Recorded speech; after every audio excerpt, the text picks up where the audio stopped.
Welcome to Animorphs Anonymous, the podcast where we casually discuss the Animorphs one book at a time. I'm Kaycie. And I'm Alex. And we're going to talk you through the plot of each book. But more accurately, take you on tangent trips, factoid forays, and say, well, actually, as much as possible. Join us on the 1st and the 15th of each month, and we'll take you along on our mission. And we promise to have you back under the 2-hour time limit. Ladies and gentlemen, I have a grave announcement to make. Incredible as it may seem, both the observations of science and the evidence of our eyes lead to the inescapable assumption that those strange beings who landed in the Jersey farmlands tonight are the vanguard of an invading army. Did you know that they edited that rhinoceros scene out of the TV version of Ace Ventura? No. Yeah, apparently it's like too graphic for TV or something. Huh. Well. It's just bullshit. Yeah. Cowards. Best fucking part. Yeah, you Show me the rhino. Show me the rhino birth scene, you cowards. Oh, God. That was the best work that Jim Carrey ever did. He peaked at Ace Ventura. I mean, yeah, who wouldn't? Ace Ventura is the greatest. What about The Mask? I think Ace Ventura is way better than The Mask. Okay. I mean, The Mask is great, but Ace Ventura is way better. I actually saw The Mask on TV not that long ago. Ugh. So, must have been at a hotel or something, because I don't have it.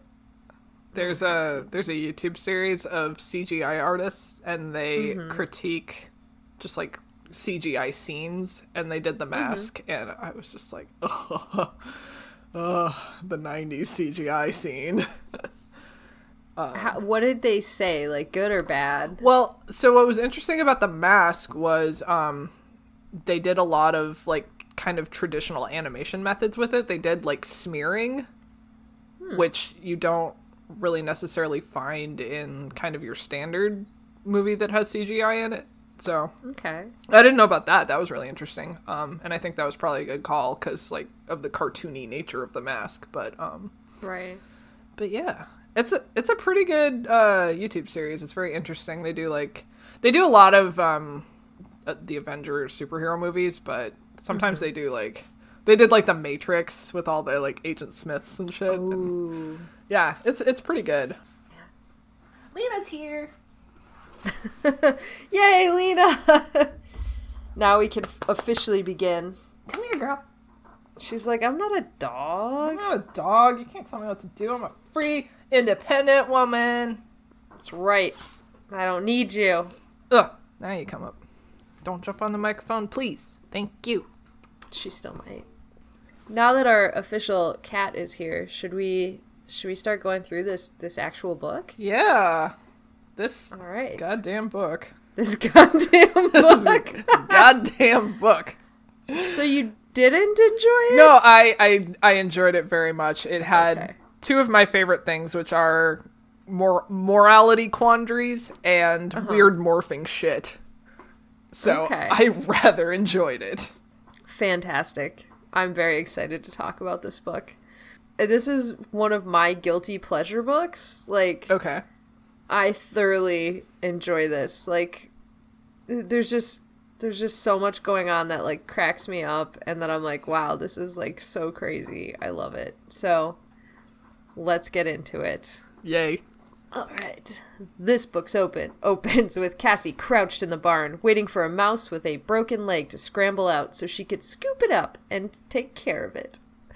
This activity leaves her plenty of time to tell us about the Yeerk invasion and morphing powers and how they got them and blah blah blah blah blah, until she's so rudely interrupted by the mouse poking its little nose out, and she's trying not to be distracted by the loud thwacking noises behind her. It sounds like a chainsaw or something. As the mouse scoots further out, she realizes, oh, there's a helicopter over here.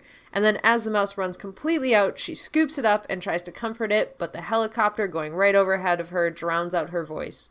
She then turns around to put the mouse in a cage and runs smack dab into Eric the Chi. Yay! He's back! It's been a couple books. Yeah, I missed him. I thought you didn't like him, though. I don't. I just missed him being here. It's just reassuring to have his Chi body here. Little puppy robot man. Boy. He is, I just want to pat him on his puppy head. Be like, you're a very bad boy, Eric. You're a cowardly boy. You're a very bad such dog. a dick, Eric. But say it in a nice way. Anyway, dunking on Eric aside. Dunking on Eric inside, he informs her they have a problem. The Yeerks took the Helmicron technology and are using it to try and find the morphing cube. Because you remember how the Helmicron... That's exactly right, is no. You warned me they would be back. Yes, I did. And here we are. Helmicron technology. Ugh. And I hate it. But, spoilers, we didn't actually see them. That's true. We did not. They were there. We did not see them. But... Their technology was there. Their technology to read... The morphing technology was there. Which seems like the Yeerks probably should have thought of this a long time ago, right? Yeah. Those fools. Those dinguses. That's another reason why I liked this book, because I like the books that grab events from earlier books. Yeah, and makes it seem like it's actually a coherent... Yeah, I like continuity books. So, yeah. Me too. But, yeah, so the Yeerks snatch the Helmicron tech. They're using it to try and find the morphing cube. And it can read this energy signature of the Escafil device. Can also read morphing, which is something I'm bringing up just because I kind of forgot that when they morph, it gave off an energy signature that allowed them to find the Animorphs. So, keep that in mind. Cassie goes to grab the cube from where she has it so well hidden, but then says, won't we have to keep re-hiding it? And Eric's like, adoy. Yeah. Adoy. So, adoy, Cassie. You idiot. And none of that actually happened. Yeah, none of that actually happened. Eric was in this moment, he was acceptable as a dog.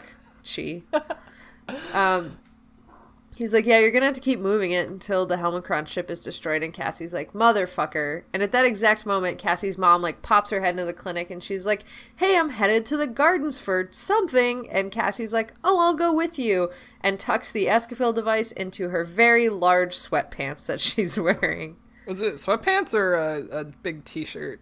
Both. It was both. Oh. She, like, tucked it into the waistband of her sweatpants, but she also mentioned she was, like, wearing her dad's college basketball shirt or something. Oh. She's dressed like just nonsensical right now is how she's dressed. I love my badly dressed daughter. Is this better or worse than the overalls? Oh, God, I don't even know. Well, it benefited her in this case, right? It did, yeah. Because if she'd been wearing, like, like a Rachel outfit, it would have been harder to hide the cube, yeah. Right, but in the overalls, she could have tucked it into the front kangaroo pouch. I guess that's a smaller pocket. Oh my God. It's been so long since I wore overalls. Do they have a front pouch? Or did they have just, like, jean pants? And then, like, a little pocket in the front chest part? Yeah, the chest part is a pocket. But that would usually be, like...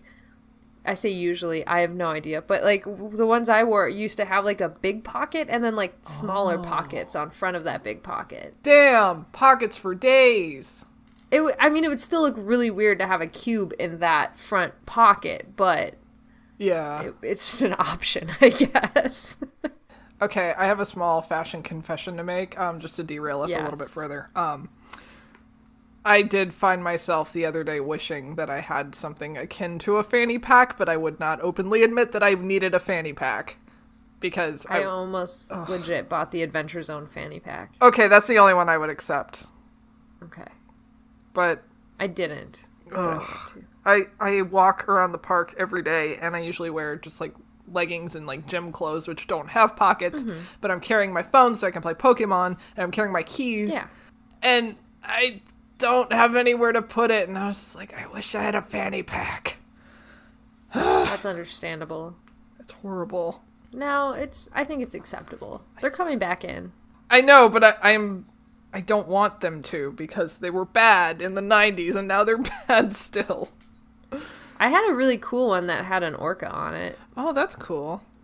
Yeah, and its flipper was felt, so it was like 3D. See, that's cool. I had like a plastic one that had Minnie Mouse all over it. Oh, gross. Throw that out. Throw that shit out. It's useless. That's fucking trash. And look at the Adventure Zone one. Oh, that's so dope. Right? Aww. It's so cool. That's great. I love Taz. I have another fashion question for you. Yes. Has your mom stopped buying pants at the paint store? I don't think she's bought pants since we discussed that particular moment. Okay. So technically, yes. I don't know if that's like a committed thing that she's made. So okay. Only time will tell.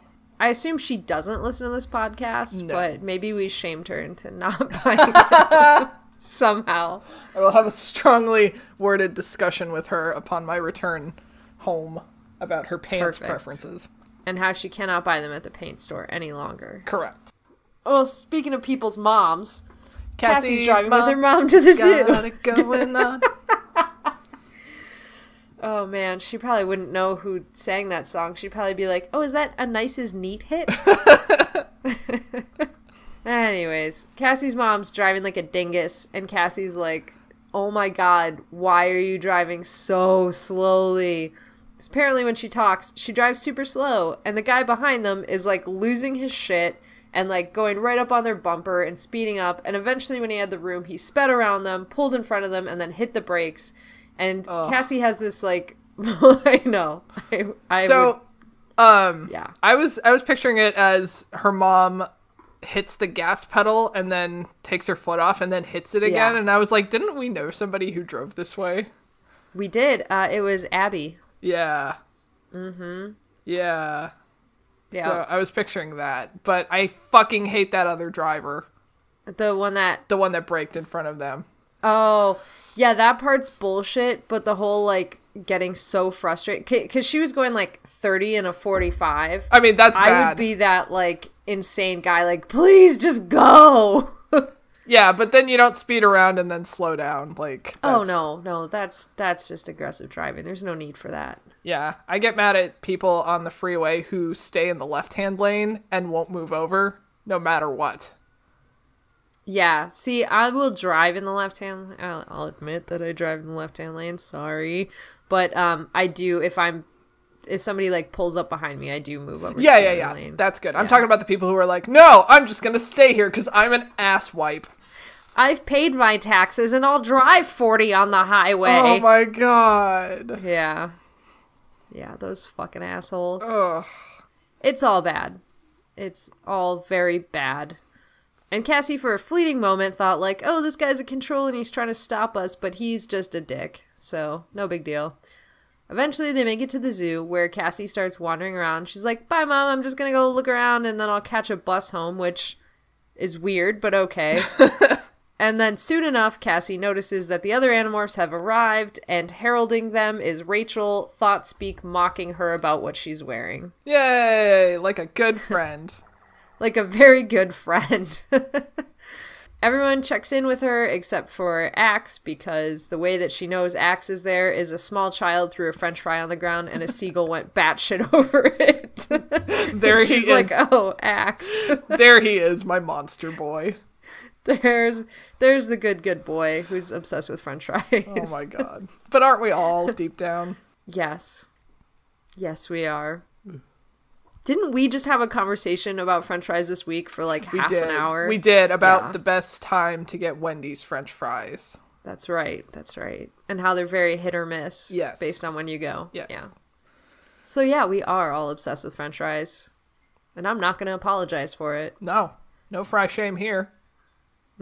No fry shame in my game? I don't know.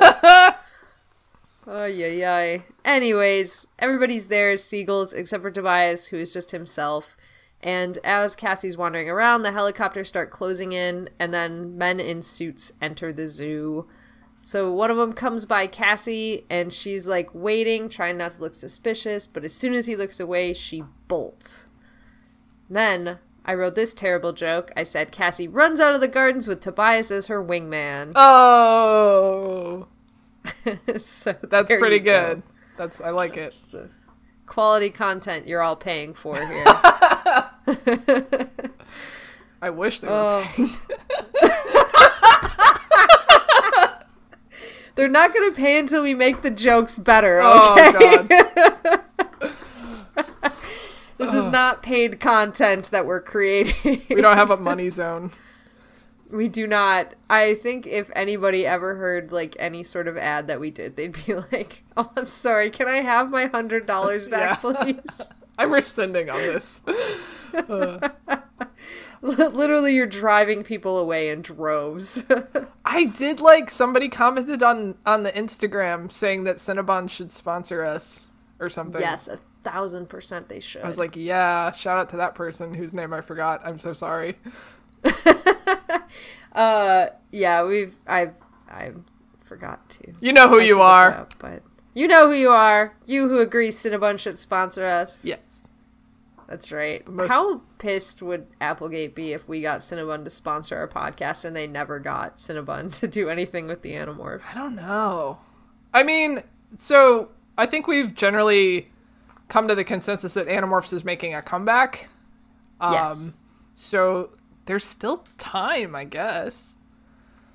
Yeah, I'd say so, especially with the graphic novels coming out. Mm-hmm.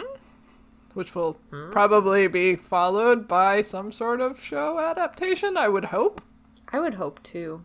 Where Imogen Poots. Sorry. Woo!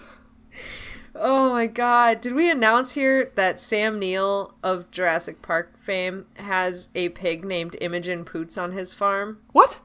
Did I not tell you this? Wait, what? He names... Okay, let's start from the very beginning. Oh my god. It's the very best place to start. Yes. So Sam Neill has a farm, okay. First of all. I did know that. And his Instagram... Yeah, he's great. His Instagram is just him posting videos from his farm. Cute. So all of his farm animals are named after celebrities. And his pig that he has, a giant, like, potbelly pig, is named Imogen Poots. And Imogen Poots has met Imogen Poots. Oh my fucking god. It's the best.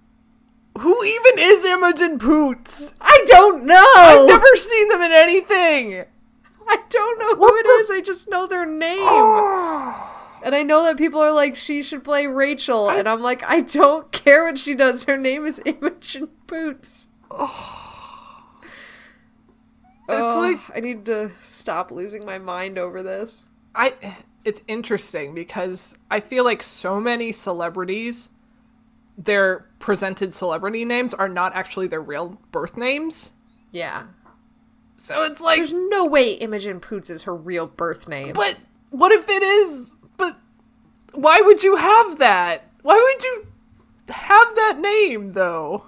Because here we are, right now, two people that have very little to their names, sitting here talking about Imogen Poots, and we don't know who she is, we don't know what she does, we don't know what her job title is, or if she's ever done anything with her life, but here we are talking about how she was on Sam Neill's Instagram with a pig named the same thing as her, and I don't know anything else about her.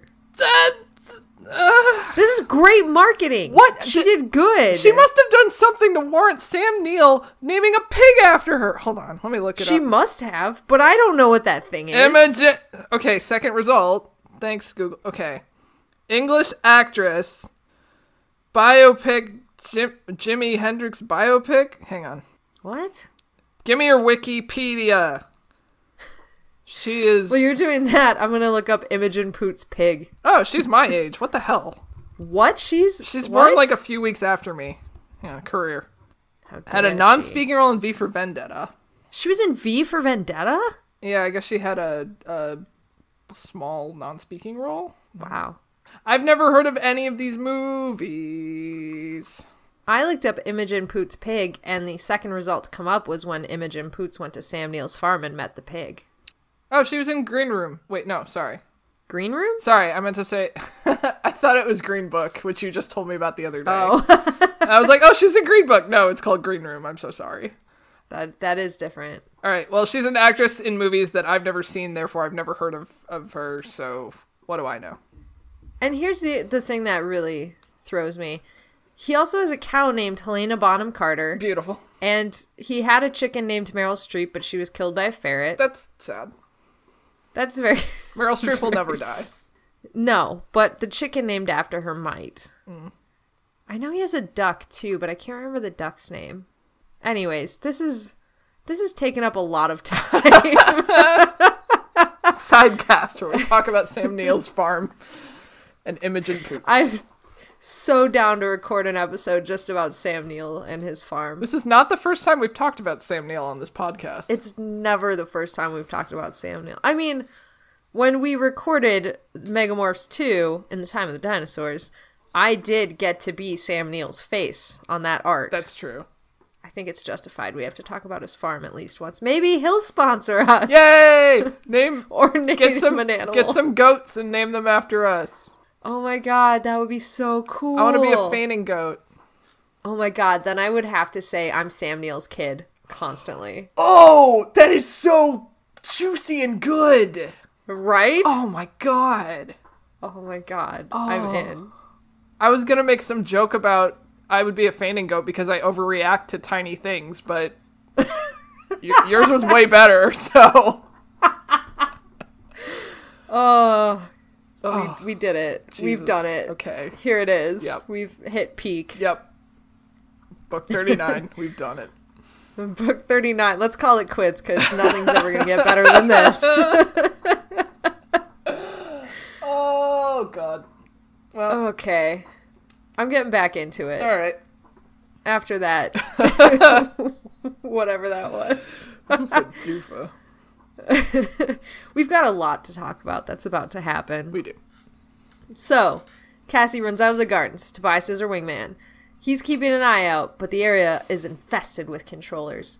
Cassie makes her way into an alley by the zoo where Tobias is like, hey, there's controllers in suits on the other side of this white van. So Cassie plasters herself to the side of the van to try and hide from these guys. And Tobias is like, yeah, there's a guy, like, by the driver's side door. He's getting into the cab, but then Cassie's mother stops him, and he's making him sign something, and Cassie's like, okay, if I get caught right now by these controllers, I will be dragged away. My mother will try to intervene because she's right there, and we will both get snatched, taken to the Yerk pool, infested, and everything is fucked. So she's, like, creeping around this van, and she's getting close enough now to hear the controllers talking about finding the cube. And she's sneaking along until something jabs her in the back. And she realizes, oh, this is a door handle. So she quietly pulls it, and it takes a few tries, but she finally gets it open. And she sneaks into the back of the van so slowly and closes the door quietly behind her. Once she's in, she breathes a sigh of relief until she hears something else shuffling behind her. She turns around and is confronted with a Cape Buffalo. Da-da-dun! Da-da-dun! The Widowmaker. So, Which I looked up why it is called that. Mm-hmm. And I found that they are considered one of the top 5, like, big game animals in Africa. Along with the elephant and the rhinoceros and the lion and the tiger. Not the tiger. What? Wrong region. you just started like, what other morphs do they have? There's a tiger. There's a bear.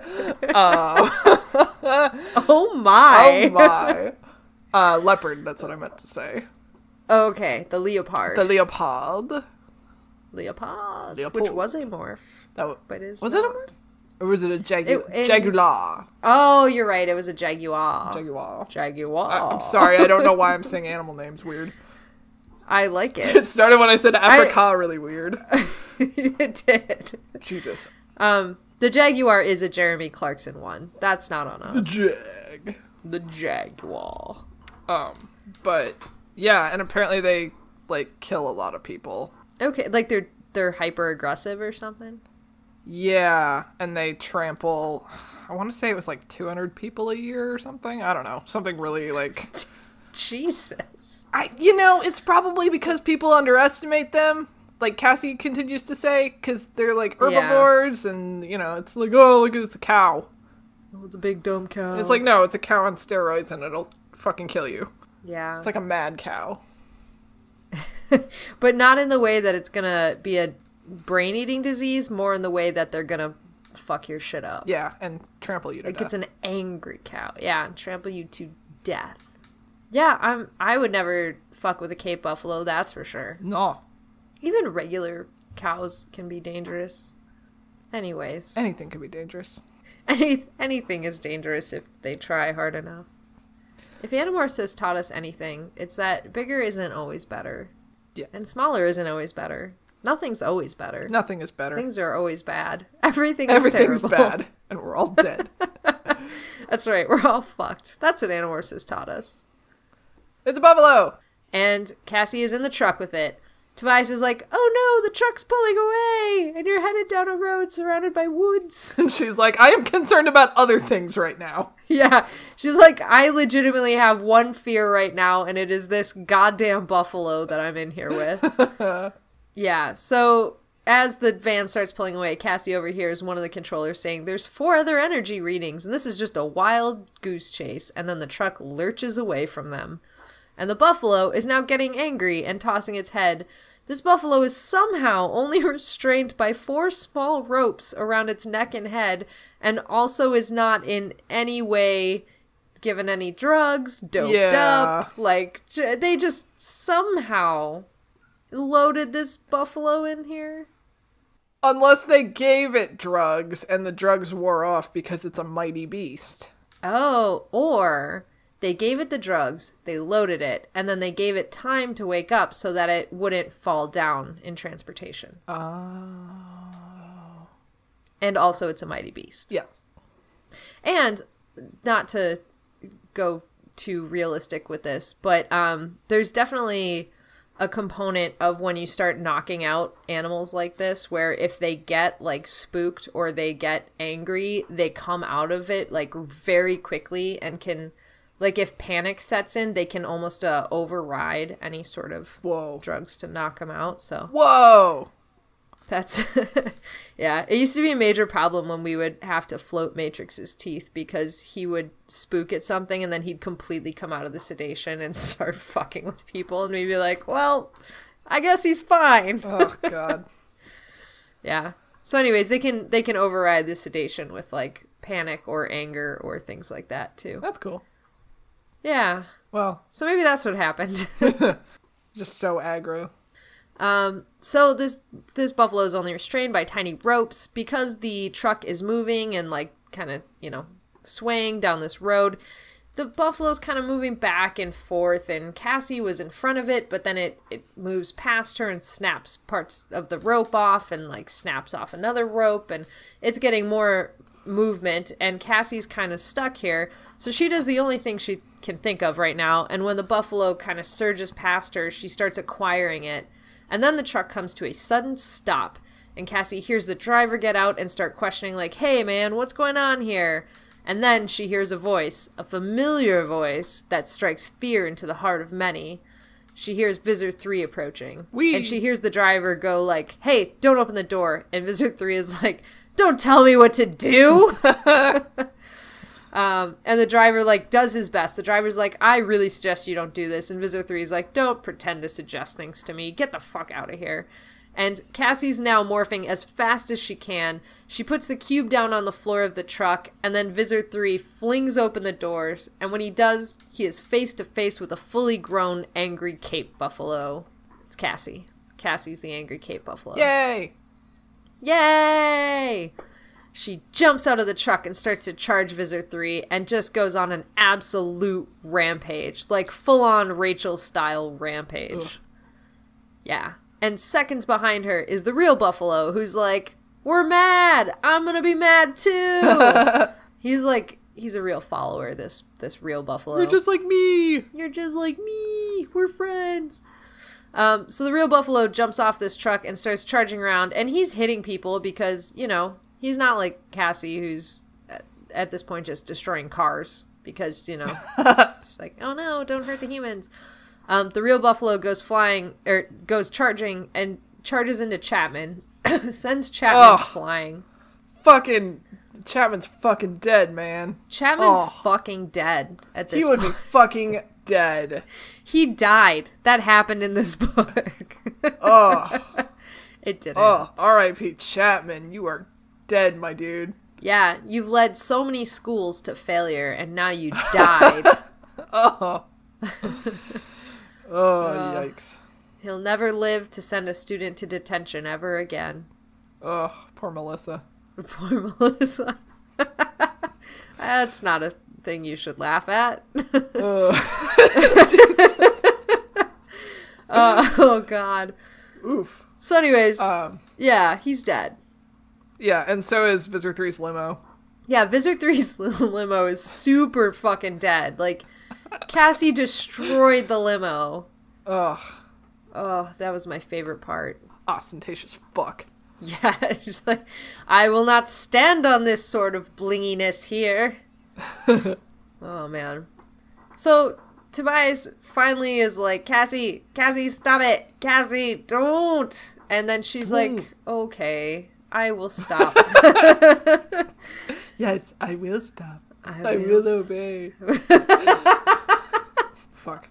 Yeah. What actually happens is Tobias is calling her name and she's like, I'm ignoring him. And then he's like, we need the cube. And she's like, oh shit, the cube. And then she kind of comes to, jumps back in the truck, grabs the cube in her mouth, and then jumps out and starts following the real buffalo, who's charging away across some nearby open field area. Cassie follows him, crashing through the underbrush, crashing through sticker bushes and trees and whatever else, until she's calmed down enough and the rage has disappeared into a more calm, alert brain. Finally, after the shots of the controllers and the smell of humans died away, she feels comfortable coming to a complete stop. And Tobias has followed her out there, and he calls out, hey, the coast is clear. And Cassie trots into some prickly bushes to demorph, and then is like, oh, no, shit, I will be a human after this. So then she, like, trots back out into the clearing, spits the cube on the ground, demorphs grossly. Everybody's horrified. Tobias is like, that's disgusting. Everything you just did was gross. And once she was finished, she picks up the cube, and she starts moving away from the helicopters, which are still, like, kind of buzzing, like, back and forth behind her in a search line. And Tobias is like, hey, it looks like there's one coming our way, so we better get a move on. And Cassie starts jogging, which I think this is, like, one of the first, like, physical fitness aspects to Animorphs we've seen. Like, she just jogs for a really long time with the cube on foot, because the morphing gives away energy, right? So it was right. Thing. And Tobias is being weird and cryptic as he's directing her, like, where to move. And finally they stumble into another clearing where right in front of them is the actual Cape Buffalo, but there's something very, very wrong with it, because this Cape Buffalo has its whole body and Chapman's face on it. Ah. Thanks, I hate it. Thanks, this is the worst thing I've ever seen. Ugh. So Cassie is standing there watching this buffalo as it starts morphing completely into Chapman. And, like, she mentions, obviously it's naked. She mentions it was, like, covered in coarse hair, which was like, oh, thank goodness, so we don't see anything, I guess. But also it's on all fours, and it's, like, challenging her and tossing its head and trying to, like, bellow like a buffalo. But it's her human vice principal being like, weird. It's so weird. It's the weirdest thing. And then he charges her on all fours, and Cassie just kind of, like, sidesteps him, like, ugh. And Cassie and Tobias are like, oh, fuck, this buffalo can morph. Yep. Good job. Yeah. Oh, dear. They realize the buffalo must have touched the morphing cube when they left it on the floor of the truck, and then when he charged Chapman, he accidentally acquired him. And Cassie and Tobias are just, like, discussing this buffa-human monstrosity. And it stood up, like, it was looking at them and, like, starts to mimic them. And Tobias, like, is like, hey, I didn't tell you this earlier, but there is a line of controllers searching the forest, and we are directly in their path. So, like, whatever the fuck is happening here, we still have to move, like, now. And Cassie's like, well, I can't leave this thing here, so she starts to morph Buffalo, hoping that it'll follow her lead. And he kind of does, but he stays half morphed, and Tobias is like, we just need to go now. Like, we can't worry about this guy. We just gotta go. And Cassie feels really bad abandoning him, and it's like this whole conversation happening around this of like, what if he becomes a human Nothlit? Or what if he stays half morphed like this and becomes like a half morphed Nothlit? And what do we do if he does Buffalo again, but the zoo finds him? And what are they going to do? Because he could morph there. Like, there's so many possibilities, and they're all bad. Yeah. This is not a good situation. It's not. It's really distressing and sad. Yeah, I was like, she's gonna have to kill it. Yes, she comes to that conclusion pretty quickly. It's an abomination. Yeah, it is an abomination. So Cassie morphs as fast as she can to Wolf, and then she's like, I guess I'm leaving him to die, and runs away with the cube. It's very Mary Shelley's Frankenstein. It is. I've created this monster. Goodbye. Oh god, it's hideous. Goodbye. It's gross. I love it. So anyways, Cassie's running with this cube, and the helicopters are following her because she's giving off the morph energy and the cube energy, so she's probably, like, the strongest signal. And after a while, she realizes, like, oh, if I demorph, I'd throw off less energy, and I'd be able to conceal the box better, and this will be great. So when she gets a chance, she crouches down in the woods, with the helicopters, like, flying back and forth over her, and she demorphs before just taking off running again, like, as a human. And she starts zigzagging her way through the forest on foot, getting battered and bruised, and her bare feet are, I'm sure, bleeding and terrible. But because she did that, she was able to get away after a while and get ahead of the helicopters. So that allowed her some time to rest, and then when they got close again, she takes off, and now night is starting to fall. So Cassie's like, well, I better find somewhere to go and protect myself for the night. And eventually she keeps running until she finds a small overhang, dives under there, and she's hoping that she can hide some of the signal by just getting under some rock, like hoping that'll deaden it. And she dives under there and she starts thinking about how fucked they all are if they get caught. And this helicopter's circling closer and closer, and finally it seemed like it was right over top of her, and then it moves off. And Cassie is just laying flat out on the ground trying to catch her breath. A few moments later, all of her friends come as birds of prey and land around her, start to demorph, and Jake's like, hey, are you okay? And she's like, yeah, I'm fine, even though she was not alright at all. And he goes, okay, well, Eric rigged up a device to make it look like we're at the other edge of the forest morphing. There's a ton of morph energy coming off of it, so we have a little bit of time to figure out what we're going to do next.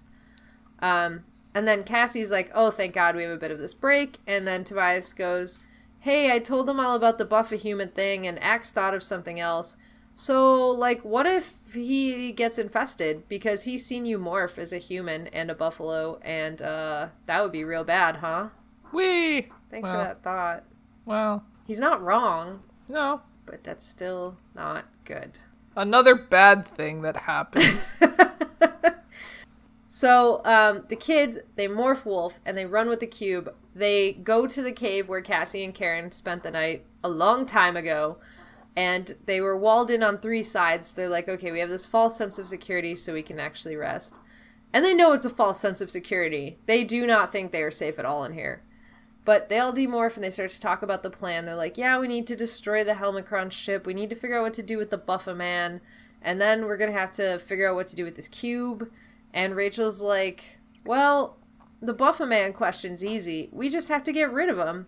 And Cassie's like, he has human DNA, Rachel. And Rachel's like, just because he has human DNA doesn't mean he's a human. It's not murder. After all, I'm not a bear just because I turn into a bear. And even Marco's like, yeah, and I'm not a giant monkey because I can turn into a gorilla. And Jake is like, okay, maybe she has a point. And he's kind of trying not to laugh when he says maybe she has a point. And Marco's just like, nice Prince Jake. Like, he actually calls him Prince Jake, which I loved. And then Axe is like, I don't think I would be considered to be human, but I do have human DNA. And then, like... And everyone's like, oh... Yeah, everyone's like, oh yeah, I guess a sentient creature who has human DNA saying that he's not a human kind of does it. But then Rachel just like... She starts, like, almost throwing a temper tantrum. She's like, it's not fair that we have to debate moral quandaries like this. I hate it when questions have to have moral answers like this. And I was like, yeah, me too, Rachel. Fuck that.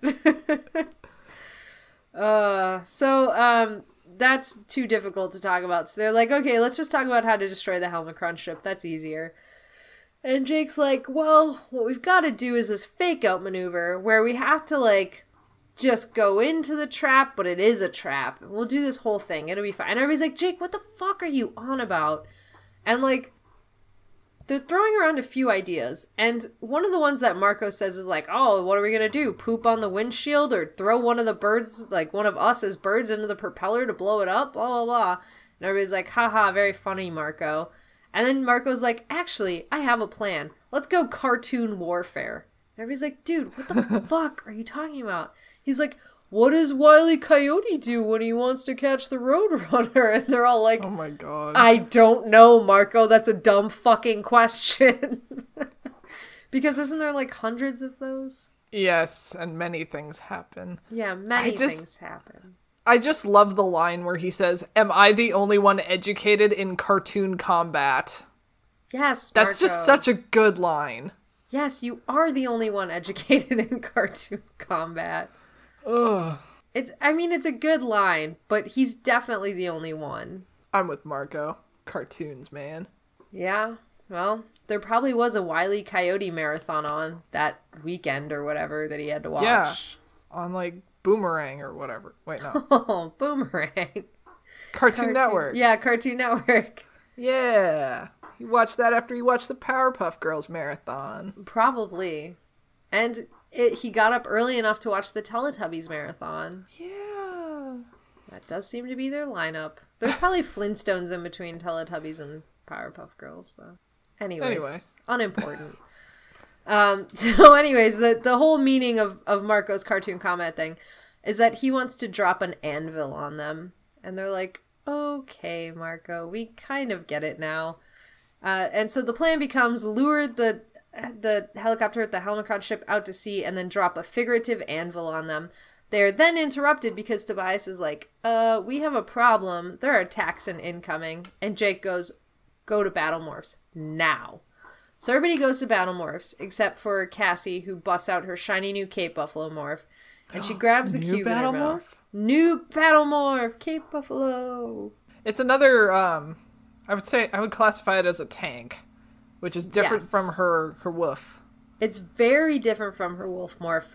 Two entirely different classes. Uses. Yeah. Yeah. And I mean, the wolf morph has always served them well in battle. Like, it's always helpful to have that very, like, lithe, quick morph because... Yeah. Jake kind of does that, but different. Yeah, because, like, you've got Rachel Tank Bear. You've got... Marco's also kind of a tank, but he also has, like, finger dexterity, so he can grab shit. Jake's more of a... Yeah, he's more of, like, a balanced sort of class. And then, I don't know. Jake does not min-max, that's for sure. Oof. Axe is, like, quick, too, but Axe is usually, like, thrown into, like, the heavy fray. Like, Cassie seems to be able to, like, kind of go along the outskirts and, like, dive in and out of battles and, like, help people out. Axe is always in the shit, like, whenever they're in battle. His speed stat is out of control. Yes. Speed and accuracy stats. Yeah. His jumping backwards stat is insane. Oh, he can leap a whole pool. Yeah, so those are like the two. And Tobias, I wouldn't say that he's quick, because while he can be quick like himself, he has to get altitude and like fly in and out, and that takes up a million hours. So yeah, he's kind of like just the light infantry and surveillance. He's not really. Yeah, I mean, I know he always goes into battle as a hawk, but like it's not great. It's not good. It's not great. I want him to do Andalite more. Oh yeah, he hasn't done it at all since he got that. I know. I thought there was going to be this whole, like, Axe teaches him how to be an Andalite. It would feel really weird, though, to be like, I am Axe, and Axe is there, and we are twins. We're twins. We're twinning. We're twin good boys. We're twin good boys. Oh, God. Yeah, that would be weird. That might even give them away. Because if they realize, like, oh, that's the exact same Andalite, then... Yeah. Yeah. But he could go hork-bajir. There's nothing wrong with that. I feel like there's been a couple instances where two people have had the same hork-bajir morph and no one was ever like, oh, hey, those two are the same. Yeah. I also feel like there's a little bit of, like, racism going on there where they're like, oh, all hork-bajir look the same to me. Oh, no. Oh, no. I mean, you're probably right, but yeah. Yeah. And it's not like the hork-bajir have the mental capacity during battle to be like, oh, no, that seems to be two of the same hork-bajir. Yeah. And, like, also, if the Andalite Bandolites are attacking, they know that it's going to be a morph of a hork-bajir, but if they were two Andalites, then that would be weird. Oh, yeah, that's true. I guess there's explanations. Well, whatever. Anyways, Cassie goes to her new Cape Buffalo morph for max damage. She grabs a cube in her mouth, and as they're about to leave this cave to go charging into battle, Marco gives Cassie a slap on the rump, and he's like, there's the old girl. Rude! And Cassie's buffalo rage causes her to spin and almost gore Marco. And he's like, whoa, what the fuck? And she's like, I'm so sorry. Then she turns her rage on the approaching Taxon and launches herself into battle before even Rachel. And starts tearing apart these Taxon. I know! Damn, Cassie. Damn, Daniel. Damn. I get it again with the white pants. Yeah, wow. It's crazy. Like, she just is a loose cannon. How did you feel about this? It's kind of weird. Yeah. It's kind of weird if I'm honest. Yeah, I agree. It feels weird.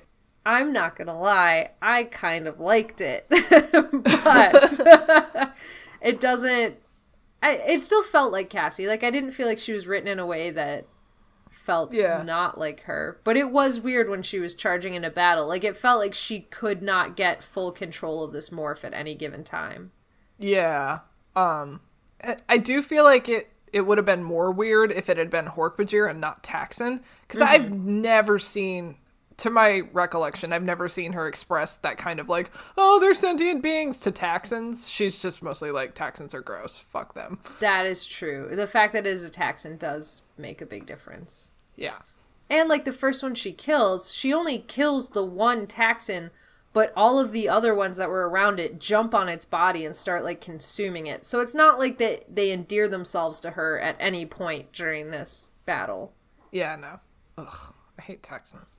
No one likes Taxons, that's for sure. And I feel like they really, like, the Andalite Chronicles would have been the place where we're like, okay, Taxons, yep, we can get along with them now because we know that they have something else going on up there. But, like, still no. Just no. Yeah, poor LeBron. LeBron James. Why? Why is this the Vine podcast now? I don't know. I'm so sorry. Do not be sorry. I got that sticker pop up again today that was like, oh, and they were roommates. Anyways, unimportant. They're in this battle with these Taxon, and they are outnumbered by a lot. They're trying the best they can to like slash and beat them back, and Cassie's like really kicking ass in this battle, but it's not helping them. Marco takes a large head wound. Rachel's chest gets slashed completely open, and even Cassie takes a really intense blow to the head from a hork-bajir, and, like, it cuts her pretty badly. So they're like, okay, we need to fall back, we need to fall back. Until, nearby, they hear a buffalo bellowing, and Cassie bellows back, and seconds later, the Buffaman joins the fray, and just goes absolute berserker mode on the hork-bajir and Taxon. So, with this rage reinvigorated, and Cassie, like, now back on team destroy everything, they turn the tide of the fight against the Taxon and the hork-bajir and send them running back into the woods. So after this battle, the kids morph back to themselves, and distressingly enough, the Buffahuman morphs to Chapman, following their example. Ew. And all the kids are like, our vice principal is here. He's like super hairy and naked, yeah. Like, they don't stress the naked part at all, but in my mind, reading this, it is always in the forefront that he is naked. I'm kind of surprised because, like, kids especially are like, ew, naked, ew. Especially when it's your vice principal. Yeah, I mean, they're really mature, and they've dealt with a lot of, like, weirder shit. Yeah, they've seen war and shit. Yeah, they're like, well, one dick's not gonna stop me now. I think that should be the quote for this episode. For the first time. That can be our quote for this episode for sure. Yes. Oh, man. Anyways, yeah, this Chapman is hanging out with them, and the kids are all really weirded out by this, and rightfully so. And then it starts trying to, like, mimic them talking, and Cassie's encouraging it, and Jake's like, no, Cassie, don't do this. This is not the proper thing to do. We cannot keep it. We can't keep this pet. What will we feed it? Will you walk it every day? It was definitely kind of feeling like that. Yeah, it's talking and... Oh, it's God. learning how to talk. Edward, you promised you would play with me. Oh my God, okay. Anyways. Wow. So they are eventually interrupted because the helicopters are on their way back. And Jake goes, listen, we have to go to Wolf and we have to move out of here. And when they start morphing, the Buffaman does start going back to Buffalo. And Cassie is once again racked with this guilt. Like, we can't leave him here helpless and alone and with who knows what sort of morphing shit happening. And He's Jake's just a like, little buffalo. He didn't do nothing wrong. And Jake's like, there's nothing we can do, Cassie. We have to go. We have the cube. And so Cassie goes wolf, and she starts to, like, move, and the buffalo starts to follow her. He's like, these are my people. It's kind of cute. And it sad. Is kind of cute. It's super sad. I got really upset about, like, unnecessarily upset about this. Oh. You really can't keep it. Even if you did manage to, like, get it to morph one way or the other. Like, you either have a Cape Buffalo for a pet or you have a man for a pet. And that's just, neither of those things are okay. This is my man. He is my pet. Oh. No. I will say I'm extremely grateful that we didn't have that, like, classic 90s scene, like what happened in Free Willy, where he was like, where she had to turn around to this buffalo and be like, no, I don't like you anymore. You have to go. Oh, yeah. Like an Air Bud? Yes, like an Air Bud as well. Oh my God. The heartbreak scene. The heartbreak telling them to go when you don't really mean it. Oh. Now that I've said it out loud, I've realized how stupid it was that scene was in Free Willy, because he was in a fucking tank. Where was he gonna go? Get out of here. Go back to your family. Oh, wait. Sorry. I guess I'll leave instead. God. Because you don't have that option. I think technically that is what ends up happening, is Jesse's just telling him he doesn't love him anymore because he's going to go to California to be with his older friend who sent him the postcard of the girls on the rollerblades. I mean, you know. Venice? Yeah, Venice Beach. Yeah, Venice Beach, yeah. Anyways, this has been the plot of Free Willy. Yeah, don't put whales in captivity. You're Don't. I do have good whale news. Reminder. Do you want some good whale news? Oh, sure. So you remember those Russian orcas that we've been talking about on and off for a while? Yeah. Yeah. So all of them, including the youngest one that was begging for fish from the fishermen, have gone and started hunting on their own and joined wild pods. That's amazing. Yeah, it's awesome. Oh, good. I was worried about the baby. Yeah, no, she's out of there. Yay! She's on with the... She's like, these fucks aren't getting me food. I guess I better go be self-sufficient now. Well, and here's the really interesting part, is they realized afterwards that they fucked up some of the whales that they grabbed, because they thought that they got the fish-eating ones that were, like, native to that area of Russia, but they actually got some of the mammal-eating orcas, and she, the youngest one, was one of them, and so now they've taught her to eat fish, and so now they're following her to study her to see if she continues to eat fish and changes her diet, and if she brings that back to the rest of the pod and changes their behavior. So, whoa! Yeah, now they're using it for science. Fuck, whales are cool. Whales are amazing. Oh, I was just gonna say I like that pale baby orca you sent me. Oh yeah, the gray baby. I forgot I sent that to you. The gray baby orca. It's the so shiny cool. one. The shiny orca. So that's been whale news. Thank you. It's a podcast within a podcast. It is. Aw. Whale Tales. Can we call it Whale Tales? We can call it Whale Tales. Yay! And then we could do like a Parks and Rec like dolphin call. Never mind. We're not doing that. Oh, yeah. The Pawnee Goddesses. Yeah. No. It was the swim team. Yeah, Yeah. fuck. The porpoises. The Pawnee porpoises? Yeah. Yeah. Anyways, moving right along. Well, yeah. Yeah, Cassie feels horrible that she's leaving this poor guy again. But she's starting to run and like the buffalo's trying to follow her and she's trying to like slow down maybe so it can like follow them. But then the helicopter turns its spotlight and finds the buffalo and Cassie's like, I cannot be spotted with this cube. I have to go. So she blasts off as fast as she can. There's Drake and fire behind her and she realizes that there's bug fighters in on this now too. And she takes off after Tobias at high speeds now. And Tobias is kind of flying low through the forest. And all of a sudden, right in front of them, 2 Taxxon burst out of nowhere. And they almost get Tobias. And he's only saved by the fact that Cassie drops the cube and then tears the Taxxon to shreds. And Tobias thanks her. And then Jake goes, never drop the cube. What the fuck were you thinking? What if there was a 3rd Taxxon there that had picked it up? What if you had lost it? What the fuck were you thinking? Wow. He got like really fucking intense. Like 0 to 60 right here. But Tobias. Yeah, I know. But to lose the cube, save Tobias, Jake made a decision in that moment. And then Jake sends Rachel back and says, stay on Cassie and fight for her. Cassie, do not do that ever again. That was a good call. That was a very good call.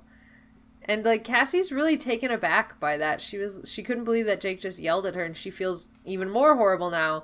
And Rachel takes a moment to like reassure her and say like, hey, he was just worried about you. Like that was harsh, but it's not what he meant, kind of a thing. And Cassie goes, I just hoped he would trust me to do the right thing. And Rachel goes, well, he does. That's why you have the cube. And that's why he sent me back here to protect you. Because he knows that you'll do the right thing and I'll do what's necessary. And I loved that. Okay. Yeah, I did too. I really loved that. Just, it speaks so much to their characters. Like, you do the right thing, I do the necessary thing. Rachel. Mm-hmm. Rachel.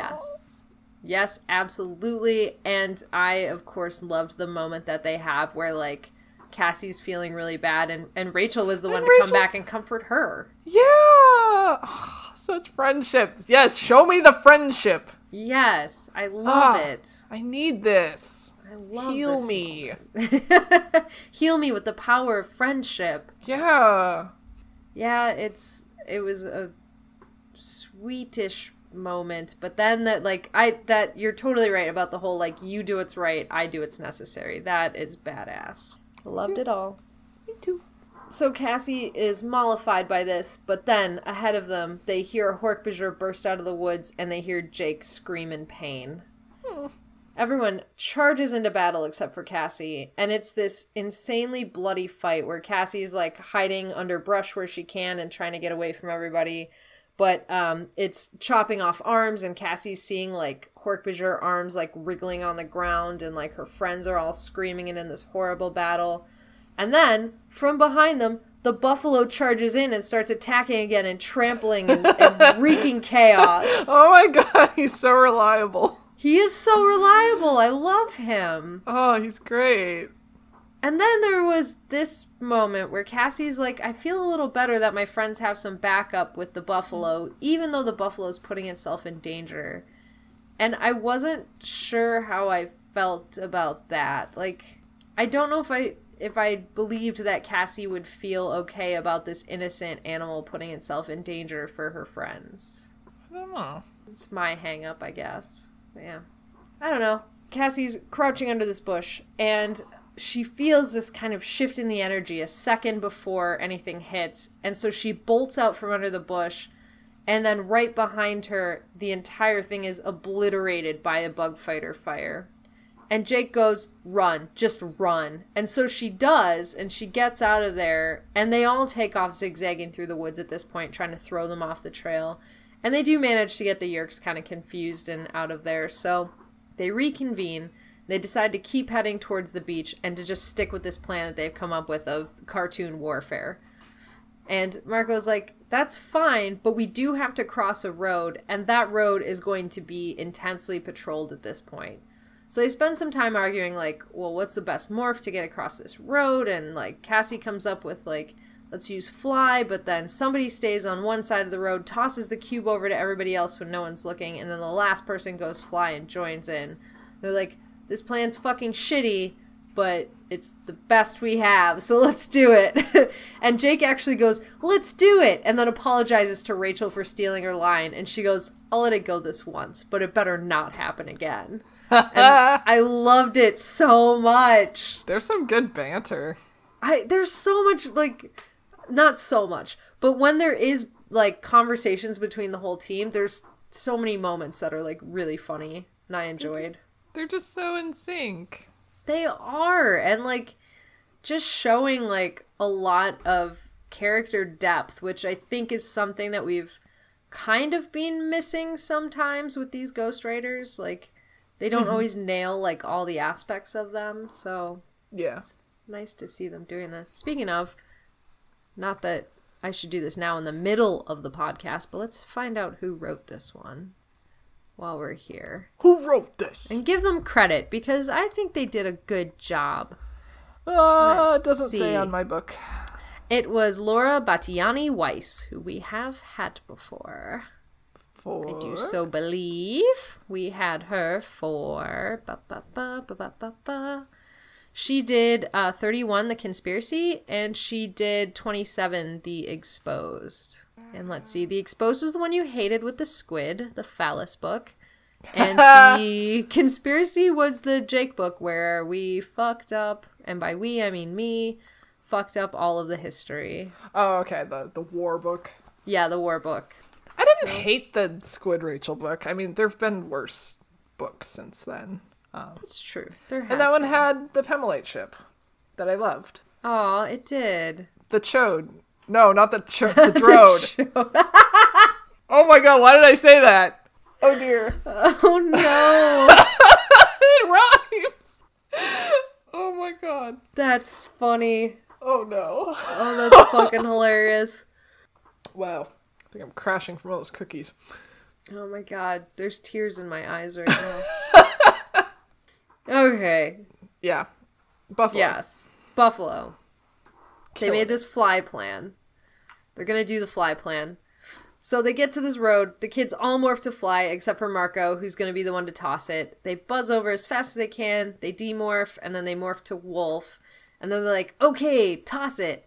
And Tobias is like... As he predicted earlier, he mentioned one of the big problems with this plan was that them morphing, demorphing, and having the cube all in this one area of roadway is going to attract them all pretty quickly. So as Tobias predicted earlier, the controllers are pretty attracted to this area. They're starting to investigate closer. And Marco takes a moment where he just risks it. It looks like he's going to get it over there. He tosses the cube. It arcs over the road ever so intensely. And Cassie is the one that leaps up and catches it in her mouth. And Jake goes, nice catch. If we ever play Frisbee, you're on my team. So I think trying to make up for being kind of a jerky face earlier. Be nice to your girlfriend, Jake. Yeah, Jake. God. From State Farm. Jake from State Farm. So anyways, after this all happens, Jake's like, Marco, get the fuck over here. We gotta go. And as he is morphing, the buffalo catches up to them again and steps into the roadway. This immediately attracts all of the controllers' attention, and the buffalo just gets enraged. He's like, ramp it up to 11 and fight right now. And Axe goes, you know, this creature is getting to be really troublesome. And Axe seems really agitated right from the get-go with this Buffaman. And, like, every time he appears, Axe is the one who's the most kind of like, oh, God, this is terrible. Like, I don't know what's going on here. Yeah. That's interesting. I didn't really pick up on that until you mentioned it. Yeah, like, the kids don't have any sort of hang-ups about the morphing technology because they got it and didn't know that, like, the Andalites will never bestow this thing on anybody else. So I'm sure part of this is Axe's, like, it's uncomfortable for him that the humans have morphing powers, and this random animal having it must be, like, really fucking weird for him. Yeah. It's like crosses a line, almost. Yeah, and he doesn't really know what to do about it. And also, like, as he keeps pointing out, like, this creature has caused a lot of problems for them, and if he gets infested, it's gonna, like, cause even more, and there's no way to really control him or anything, so, yeah. Axe isn't wrong, it's just he's the one that's the most agitated by it. Yeah. So Cassie starts to feel horrified again. She's like, oh god, this poor thing is gonna get hurt in this battle, and he doesn't even know why he's fighting, and I feel really bad. And... Dude, Cassie, he's fine, he's a fucking beef. Yeah, he is a beast. He's stronger than you. Yeah! And he's perpetually morphing in and out and healing, so, I don't know. Yeah! I feel like, at this point, she should just be like, okay, he's fine. Yeah. Everything is fine. He's honestly doing better than some of the Animorphs at this point. Yeah. So. And then Cassie has this really fucking weird train of thought where she knows that she's gonna have to kill him, but she wishes they were back at the farm where she could humanely euthanize him instead of leading him into these battles. And then somebody points out, like, well, you know that the controllers aren't gonna kill him anyways because they think he's a bandolite, so they're gonna keep him alive and infest him for sure. And then that's when all of the Animorphs are like, fuck, we gotta save him. We can't let him get infested. They all run into battle, and Jake is running in there, and he gets under this rapidly descending helicopter, and Cassie has to, like, head him off and headbutt him out of the way. And the helicopter lands, like, right where he was, and Jake's like, thanks, I guess. And then Vizard 3 steps out of the helicopter, and he, like, is just like, thank you all for coming together and saving me the trouble of looking all over the world for you. Yeah, he is really cocky in this moment. And he walks right up to this buffalo and, like, pokes him in the nose. You fucking dimwit. He's such a dimwit. I mean, I know that he's thinking, like, oh, this is an Andalite, but, like, just imagining him sauntering right up to this buffalo and being like, thank you for coming here, while poking him. Ugh. Yeah. Dingus. And then, like, Vizard 3 sleepily steps away from the buffalo, and it's like, dude, get it together, man. Yeah, so he, like, kind of sidesteps away a little dazed, and then he starts looking at the rest of the Animorphs, and he's like, I'm guessing you guys have the cube with you. And Cassie does still have it in her mouth, and she's kind of, like, lowering her head to try and hide it. And the kids are all like, oh, fuck, what do we do? What do we do? And then the buffalo starts morphing again. This time to Vizard 3. Oh my and Marco is like, yes, yes, yes, yes, yes, yes, yes! Like, Marco's like, this is great! Oh my god. This is chaos. It's total chaos. And Jake's like, okay, guys, let's get the fuck out of here, right as the buffalo starts whipping his tail around, and he severs off the arm of a hork-bajir just accidentally. Whoops. Whoopsie. As they turn to run, Vizard 3, like, turns towards them to, like, start to say something, but as he turns around, he comes face to face with himself. And the buffalo starts, like, mimicking Vizard 3. So Vizard 3 is, like, pointing as he turns, and the buffalo, like, points back at him. You know the Spiderman meme? Yes! Yes! Yes! Spiderman pointing at each other. Oh my god.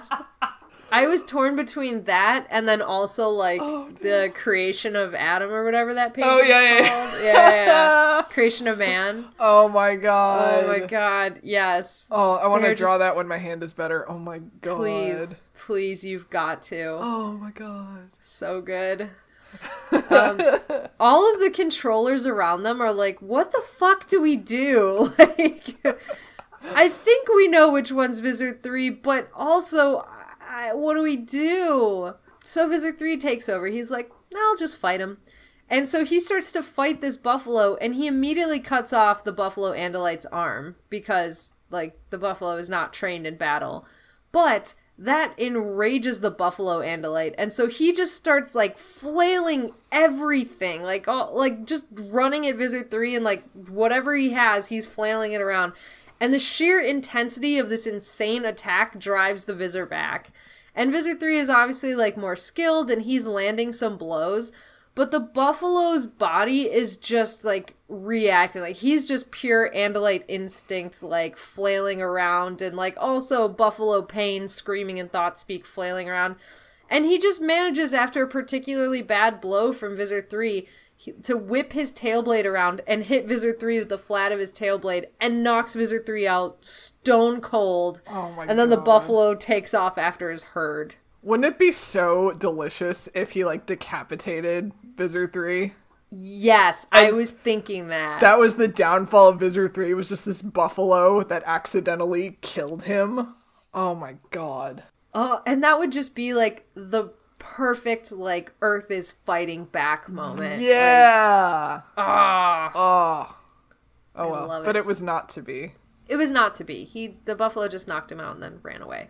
The kids make it to a ravine with the buffalo in tow, and Jake stops there. He's like, we need somebody to stay back and buy some time. And he's looking at Cassie, and I think Rachel volunteers, but Cassie's like, no, I'm pretty sure he means me, because the buffalo listens to me. Sometimes, when Jake does that whole, like, I need somebody to do this, looks pointedly at them, I'm kind of like, ugh. Okay. Okay, Jake. Your passive aggressiveness is not sitting well with me. Yeah.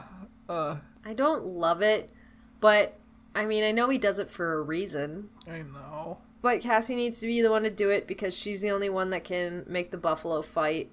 Jake takes the cube from her in his wolf mouth and he's like, see you at the sea. And Cassie's like, doubt that, hombre. Bye. Finger guns as he runs away. She stands up on her little wolf haunches and just, like, bats her paws. Yeah, exactly. So once they're gone, she morphs back to human and then to buffalo as fast as she can because she doesn't want the buffalo to start mimicking her human morph. And once she's there, she sets them up in some bushes, like tries to lead them away so that they're kind of hidden. And she takes notes like, the ravine isn't that far down. We would live if we jumped off of it. But these thoughts are short-lived because she's interrupted by the hork-bajir that are coming cautiously towards where they're hidden, like looking around for all of the Andalite bandolites. And when they get close enough, Cassie's like, okay, and charges them down with the buffalo following her. And pretty quickly behind these troops of hork-bajir, Visor 3 comes as this giant tentacle oozing black monster. Ugh. And whatever he touches seems to dissolve in some sort of acid. That fucker loves tentacles. He loves tentacles and he loves acid. Those are his two biggest things. Ugh. And maybe javelin is a third. Yeah. A close third. Yeah, he's terrible. He's the worst. But yeah, so hork-bajir are being taken out by his spit and his skin, and he's screaming, and it's making more spit, and it's terrible. Cassie sees him coming, and he spits some acid towards Cassie that lands on a hork-bajir that's, like, right in front of her, and sends him, like, sinking to the ground with his skin, like, burning and rotting, and it smells like rotting flesh. No. And Cassie's like, well, that's about enough for me. So she turns around, powers herself off the ledge, and just falls into the ravine. So Cassie lands on the ground, and a second later the ground shakes again as the buffalo lands beside her.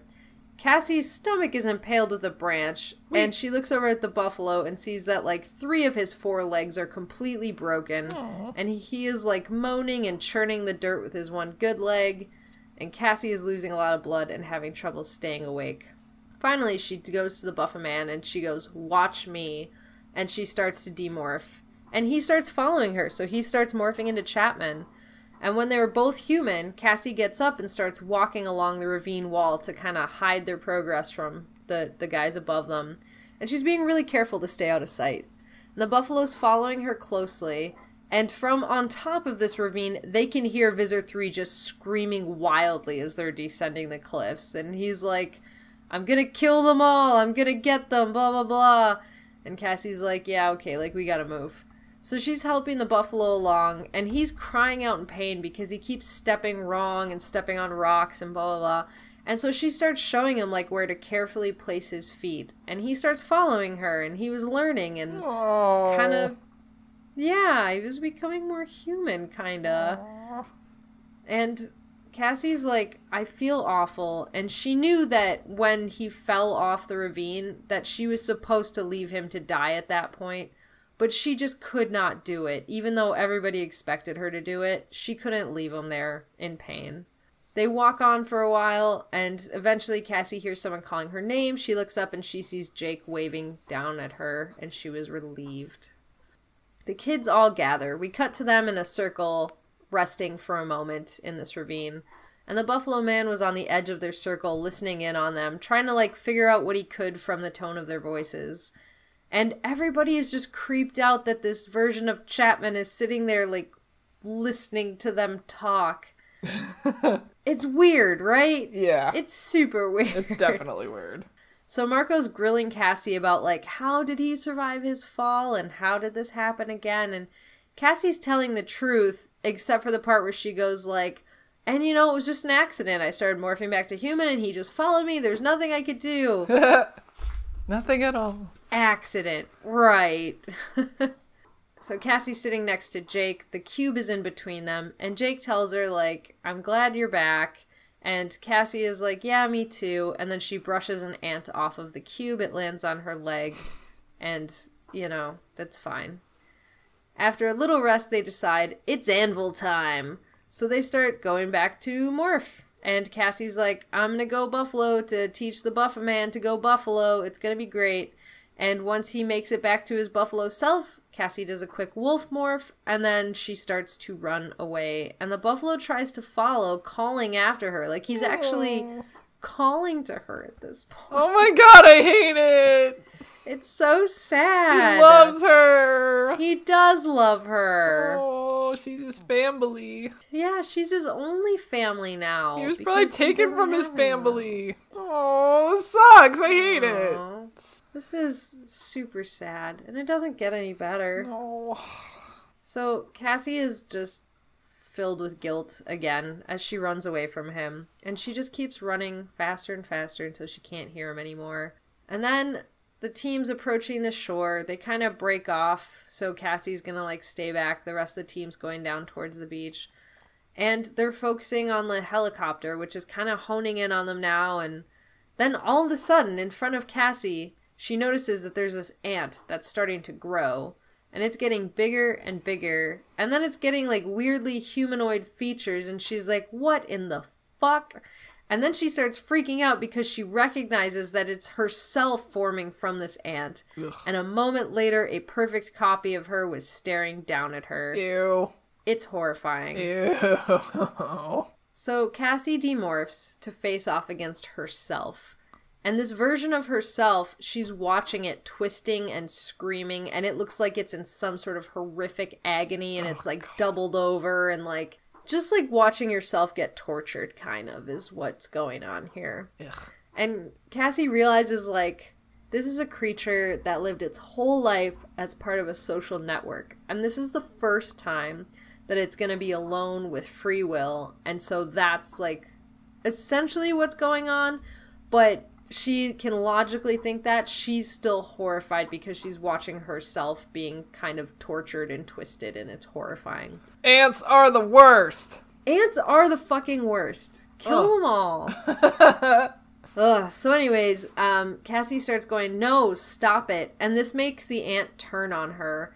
And then it grows pincers out of its face. Ugh. And this half, like, Cassie, half ant pincer face thing rears up at her, and Cassie's trying to back away, but she trips and goes down, and the ant Cassie slams down on top of her, and the pincers grab her arm and start squeezing. Ugh. And Cassie's like, oh my god, this thing's gonna break my arm, and she's in a ton of pain.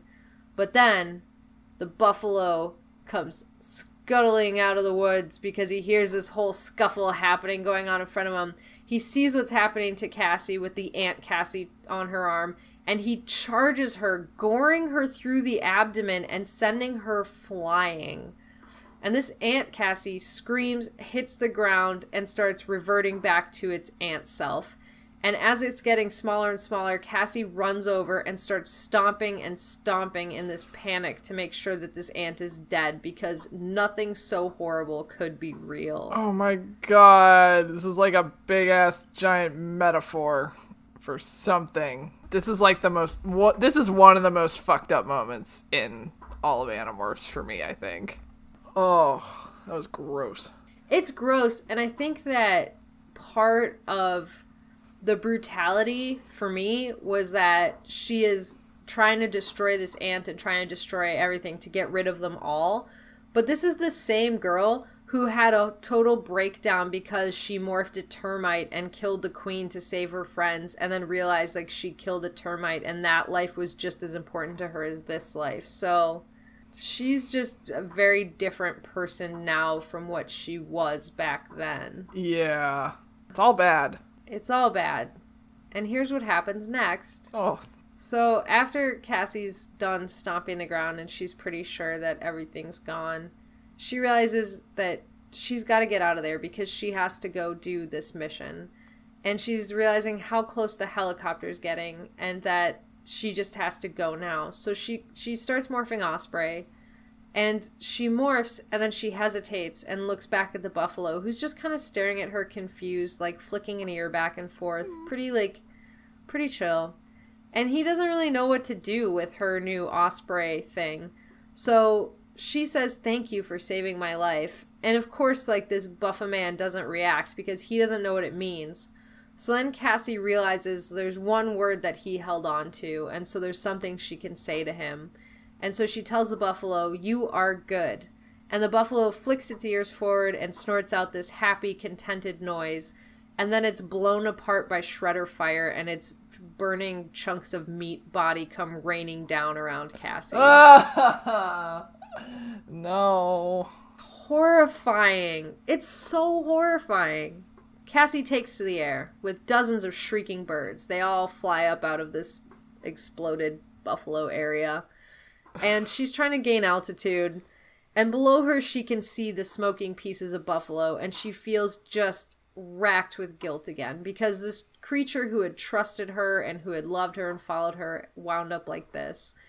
And she just goes, "Well, I can't dwell on this because my friends need me." So she starts to gain altitude, and she can see out over the ocean where her friends are morphed as dolphins, and they're drawing shredder fire from the bug fighter that's hovering over them. And Cassie's like, "Oh shit, like they need help 10 minutes ago." So Cassie's like, "All right, I gotta drop the anvil." And she thought speaks to her friend. She's like, "Don't move. I need you guys to stay right there to hold the bug fighter in one place." And then she keeps ascending. They're begging her. They're like, "Hurry, please. Marco and Tobias are hit. They're bleeding. There's so much blood. We're attracting sharks. Do this as fast as you can." And it gets to the point where Cassie can't even hear them begging her to hurry because she's getting so high that the thought speak is fragmented and it's hard to hear. And she doesn't really know what to do other than go as fast as she can. So she goes as far and as high as she can go, and then she starts to demorph. And Cassie's falling, and she should have been able to control the morph like she's done before, where she morphed the wings last so that she had something to kind of keep her lofted before just tumbling. But she's exhausted, and she's out of control, and the buffalo thing has just destroyed her. So the first thing she loses is her wings, and she can't hold herself up, and instead she's just falling and demorphing, tumbling, plummeting towards this helicopter that's below her. And she's going way too fast, and there's nothing she can do about it. So she tries going humpback whale and just speeding through this process as fast as she can.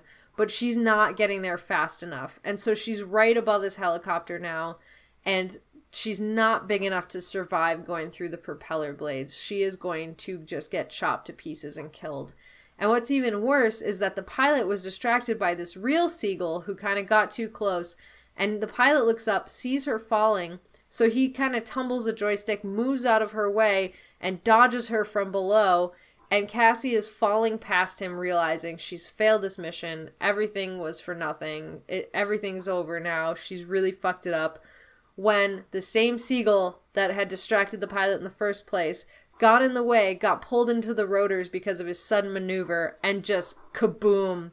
The blade stopped spinning, the sun stopped causing an explosion, and Cassie gets knocked sideways and goes flying before she blacks out. And the final thought is, all it took was one poor seagull. This was foreshadowed! Yes, this was foreshadowed. So Cassie wakes up with several dolphins towing her along. She tries to breathe deeply, but just gets a nose full of seawater. She asks the team to catch her up on what happened, and this kind of dissolves into, like, kind of entertaining banter where everybody's trying to describe Marco's screeching that she wasn't big enough to survive the blades. And Axe has the best description where he says Marco sounded similar to the screeching of an unauthorized entry into an airlock. And that was pretty good. I love you.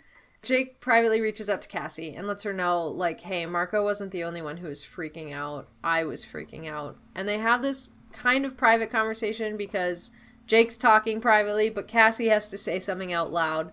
And when she finally says, like, me too, Tobias goes, you too what? And Marco's like, hey, buddy, private thought speak. Did you ever think of that? Marco being a good wingman. And Cassie just kind of tunes them out. She's like, I don't want to hear about their bullshit. And she tells them about the Aunt Cassie. She tells them about the buffalo saving her life and then the buffalo's death. And Rachel makes a terrible joke about her aunt trying to kill her. She's like, wow, an aunt tried to kill you? That's worse than Tobias's family. And Cassie just goes, not that kind of aunt. And Rachel's like, oh, I know, but where's your sense of humor? And Jake goes, probably trapped back in Axe's airlock. And they all start laughing, but mostly Axe, who goes, ha ha ha ha. Everybody goes quiet, and they're like, what the fuck? And Axe was like, is that not a proper time to laugh? And Marco's like, listen, if you're gonna laugh at all of Jake's feeble jokes, then I'm quitting the Animorphs.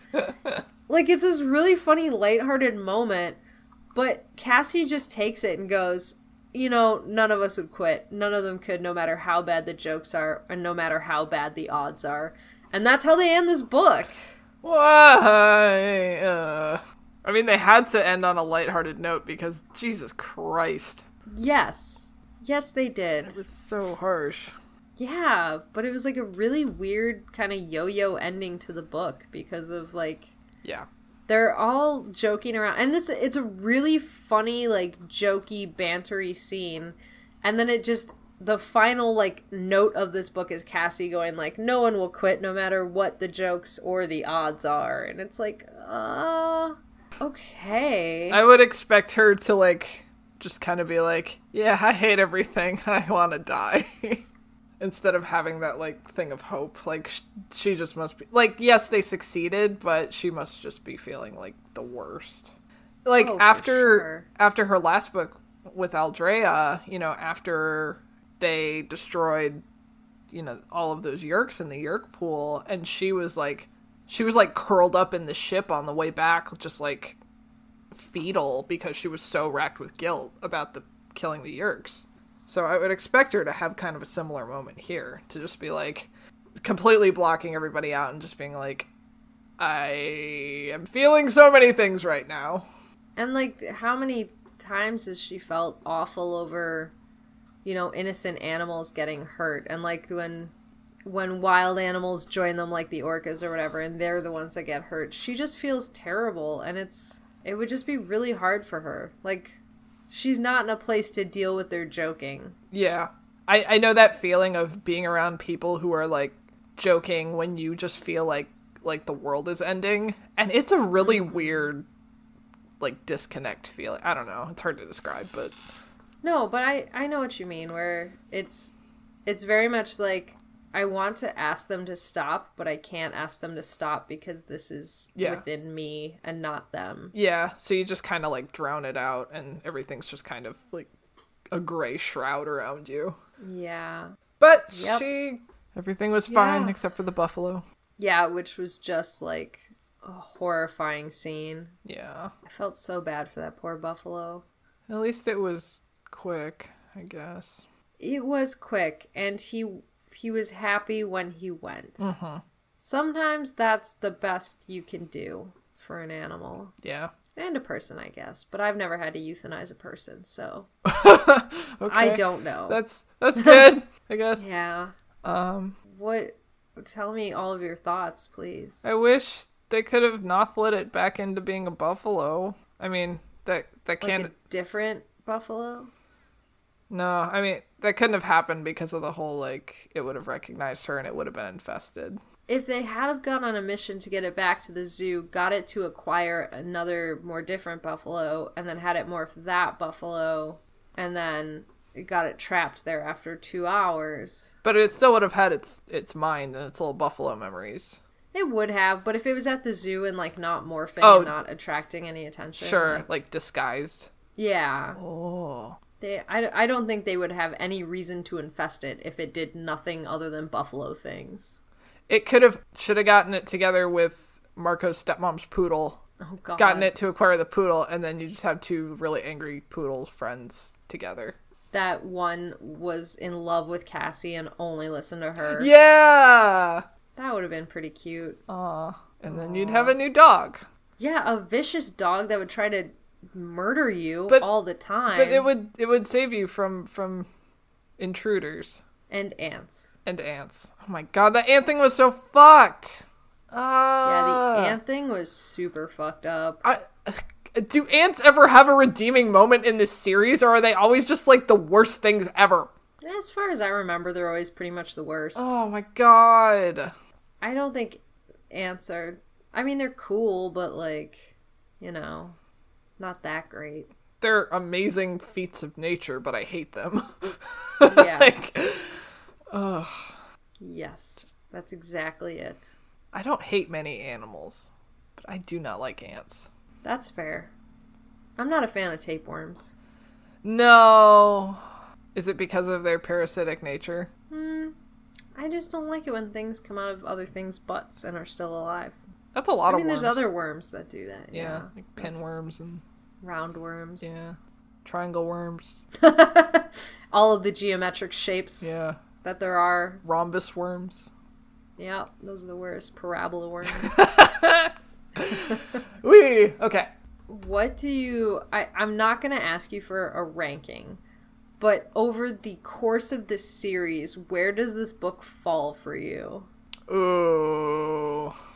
I don't know. I think this one's gonna stick with me. Mm-hmm. And I think this has been definitely one of the strongest books, at least in the last, like, 10 to 15 books. But yeah, I don't know. Because this is considered by the community in general as one of the worst Animorphs books. Are you serious? Of all time. Yeah, a lot of people say, like, this is one of the worst. Really? Yeah. I don't think that at all. Why do they think that? A lot of hate. That's a good question. I'm not really sure if it's, like, a combination of, like, the writing and, like, the buffalo itself being such a ridiculous kind of a thing. But, yeah, like, the general consensus around the community is that this is one of the worst books. Like, it's one of the most hated, for sure. Oh, wow. That's interesting. Yeah, and I've said before, like, in those groups, like, I actually don't mind this book. Like, it's one of my guilty pleasures. I kind of enjoy it. And it's like, nope, it's the worst book ever. Really? Okay. So I can see the book kind of rehashing concepts that we've seen before. Like, it was basically the first Megamorphs book, but with a buffalo. Because it had, like, the whole, like, tracking the morphing, and they had to constantly run, and they had to do the whale thing that would crush something at the end. Like, it was basically very similar to Megamorphs 1, but combined with that, like, good morality quandary. I don't know. I liked it. I do too. And I like the buffalo. Like, I mean... It's kind of ridiculous and convenient, but I really like the buffalo. Yeah, it's very, like, a kid and their dog, you know? Like, it's a kid and their dog story, and I love that shit, even though it's usually sad for the dog, but... And not to, like, bring up Free Willy again, but that's exactly why I like Free Willy, right? Because it's a boy and his dog story, it's just the dog is a whale. Yeah. In this instance, you know, it's a girl and her dog story, but the dog is a buffalo. Yeah, I don't know. It was good. Oh. Well, yeah, I liked it. Whatever, community. You can think that. Yeah, you can think your buffalo thoughts, but we know the truth. Hating on my buffalo. Hating on my buffalo. Why you gotta hate buffaloes? Well, there's no reason to hate buffaloes ever. They're good.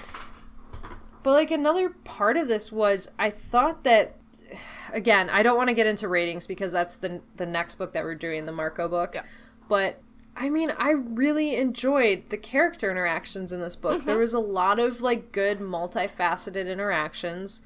like Rachel and Cassie together, Cassie and Tobias, which is a combination that whenever we see those two, it's always, you know, that's when the morality conversations happen. Yeah. Are between Tobias and Cassie, and her and Jake with their relationship that's growing. It feels like the relationship is still forming and doing things on its own outside of the series. She doesn't really interact with Marco or Axe a whole ton, but they both get some time and like make some good jokes. And Yeah. I just thought it was like a really, like, the team was really good in this book. I mean, you can't pick up one of these books and say, well, this plot's completely unbelievable, because then it's like, well, dismiss the whole series then. Yeah. I don't know. I'm trying to figure out anything I didn't overtly dislike about this book, and I can't really think of anything. I didn't feel like anyone was that out of character. I thought the writing was fine. Mm-hmm. Yeah, I agree. I thought that they did really well with the characters. And Visor 3 actually seemed what we've been clamoring for, which was like a little more competent than usual, or a little more intimidating. Sure. Still a buffoon. Oh, yeah, completely. And again, not to talk about book ratings, but I like this a lot more than the last Rachel book. Like, no offense to Rachel, but like... 100% fair. I thought it was fine. Yeah, I like the buffalo. I really do. I wish he had stuck around and become like a weird, like, running through the woods, like, kind of a wild man that just showed up sometimes. He's just like a cryptid. He's just a cryptid that lives in the woods. Legend tells of a man who's half man, half buffalo. Oh my god, that's how werewolves happened. Oh, or like, what if he morphed half Chapman, like the top half of Chapman, and then the body of the buffalo? He could be a centaur. A minotaur. Oh yeah, a mini centaur. Mini centaur. But what if he morphed Chapman's body but kept his buffalo head, and then he really was a minotaur? Oh my god. They gave him a maze. Oh. There's so many possibilities here. Yeah. Get all Lazarus up in that bitch. Oh. Yeah. That would have been fun. I'm imagining so many scenarios wherein the buffalo doesn't die at the end. And the other thing too about this, the buffalo death scene was, yeah, cliched. I'll say it, but like, it was affecting too. Like, it was really sad, and it was really depressing. Okay. I do not mind cliches as long as they elicit an emotion out of me. Like, yes. I unapologetically like tropes as long as they work effectively. Like, I don't care if it's original. Nothing's original anymore. So just give it to me genuinely, and elicit a reaction out of me, and I will love it no matter how overused it is. That's my 2 cents. Mic drop on that shit. I agree. And sometimes things are popular because they work. Exactly. Shall we rate characters, I guess? I guess so. What did you think of Jake? I always balk when I get to Jake. Like, every single time. Yeah. I don't know. I guess I liked him. Like, you know. I don't know. Jake is hard for me. Jake's always hard for me. Just because I like him so much in his own books, but in everyone else's book, I'm just kind of like, he was there, he did stuff. Like, he never does, he rarely does anything completely outstanding for me. Yeah, he's just kind of the solid there leader, and he's there to make the calls, but he's not there to be unreliable. He's not there to make the emotional connections or do, like, the heavy emotional lifting, and yeah, that makes it hard. Yeah. I don't know. 4? Okay. I mean, that's pretty good. Like, he didn't do anything that terribly offended me, but he didn't do anything outstanding either. But overall, he was good, so that's where my 4 comes from. Let's see. I'm going to give him... I think I'll give him a 4 as well. And I'm doing this from 3 different scenes that stood out to me. I don't want to give him a 5 because, like you said, he doesn't do anything outstanding. But there's a couple different scenes that I really enjoyed him in this book. And the one is when he freaked out over the morphing cube. And he was like, don't ever put that down. What were you thinking? And I I appreciated that break from him where when he really had to express how everything was on the line with this cube, she needed to, like, step it up. And I liked that moment as a leader for sure. Like, there's something about that I was like, okay, Jake's taking this really seriously, and he's willing to, like, kind of get intense to get his point across. Sure. I also liked that he kind of backed off of that, and we saw him in a moment where it wasn't a critical life or death decision. He kind of came to Cassie's defense when she was trying to argue, like, the buffalo has these humanoid qualities now, and we need to treat it as, you know, a sentient species. We can't just toss away a life because it's not the same as our life. When everybody else was, like, railing against her, like, that's insane. You can't say it. Just because he has human DNA doesn't mean he's human too.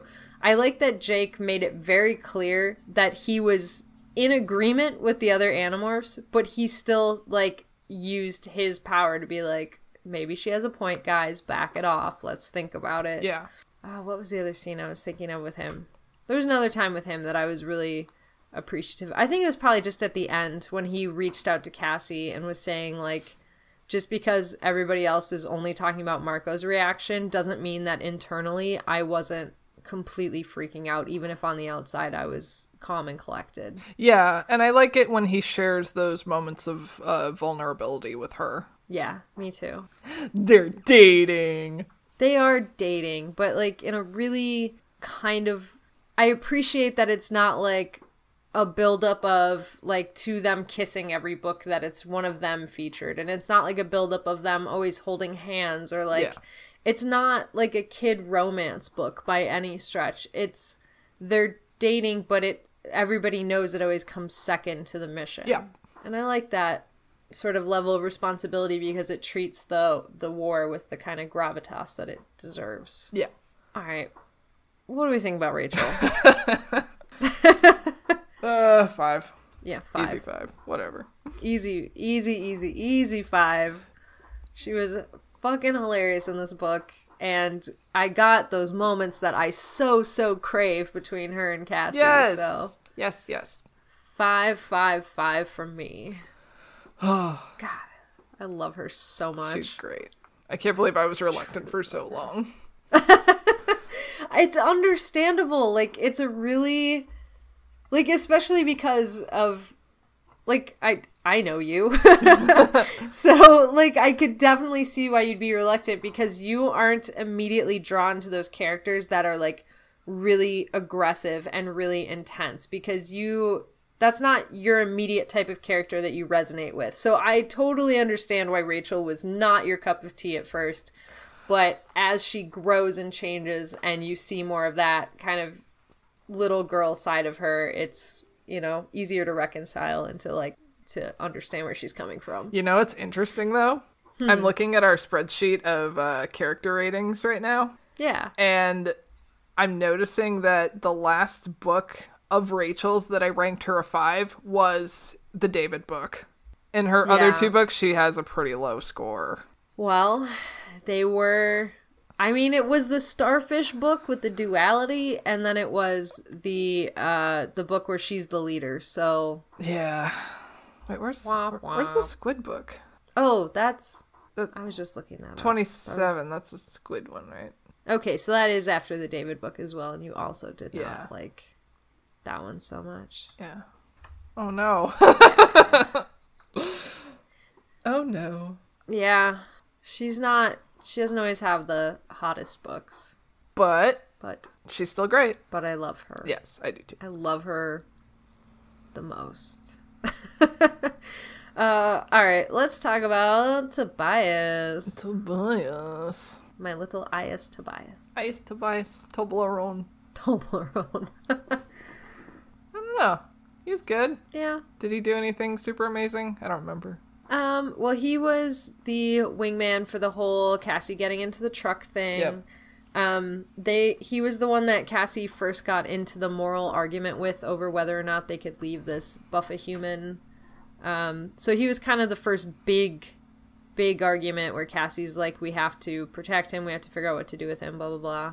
I'm actually really surprised that Tobias didn't play a bigger role in kind of the book throughout with the morality thing. Yeah. Yeah, like, he should have been, like, the one arguing every time with her about it. Yeah, because it's like, he's kind of the closest to the situation. He's, like, the inverse of it. Like, he was a human who got, like, half animal instead of an animal that kind of got half human. I wonder what he would have said if the buffalo had lived and they were trying to go with the Nothlit situation. Yeah. I wonder how he would have reacted to that. Yeah. Oh, man. Oh. And, like, he learned to live to be half hawk and half human. Mm-hmm. So, potentially you could argue that the buffalo could have learned to adapt, too. But also, you could have explored the fact that it's kind of, like, a less intelligent being trying to become a more intelligent being and how, like, different that is. I don't know. It could have been really interesting. It could have been, especially because that conversation would immediately lead into what is intelligence and how do we rank it and why do we get to decide. Yeah. I think there probably isn't time for all of that in this book, but that would have been an amazing angle to hear it from. Yeah. Oh. Like, I almost want a continuation of this book where the buffalo had lived and have that be, like, another book. Yeah. Oh, shit. Well, yeah. I don't know. I guess a 4 for the boy. I'll give him a 4 because he was good when he was in it, and he just wasn't in it a whole time. Yeah, exactly. All right. Should we do Axe now? I mean, again, he didn't do much, but I love him. Yeah. So, 5 from me. I'll give him a 4 just because I save my 5s for Rachel every book. Sure. But no, I really he was the one that was always coming up with the reasons why having this buffalo man was dangerous, and he was the one thinking through it, and I would have loved to have heard his thoughts on the whole situation about this buffalo. And just, I feel like he, in his head, when Cassie was saying, like, he has human DNA, blah, blah, blah, that Axe just had this huge, like, emotional response to that. Because he only very, like, tightly said, I have human DNA too, but I am not a human. And I feel like there was so much more to that. Yeah. And from one side, I love that we are so far past the point of Axe's other that when Axe, like, has to make a point, like, oh, I'm not a human as well, it's, like, weirdly jarring to say, like, oh, but you're part of the team, so you're one of us no matter what you are. And I love that he's so integrated that that's not even a conversation that we have anymore. Oh. I know, it's so sweet. Oh. On the other hand, I think that Axe probably felt really, like, intensely about this buffalo human and him having the morphing powers, and that's such an important thing to his species and such a closely guarded thing to the Andalites that I think he probably had a very visceral response to it, and we missed it all because we were in Cassie's head. Yeah. Ugh. I love that. All that didn't happen. I love it. This is, okay, so this is probably another reason why, like, I really like this book that many other people do not enjoy, because we've already established I love it when you can read one of these books and have, like, there's 14 other adventures going on that we only get hints of. Yeah. Like, I feel like we haven't gotten this feeling in a while, and I'm enjoying it. Yeah, I agree. I totally agree. Everything else has just kind of been, like, really straightforward, and this one just has all of these different ideas that are only kind of inferred. Yeah.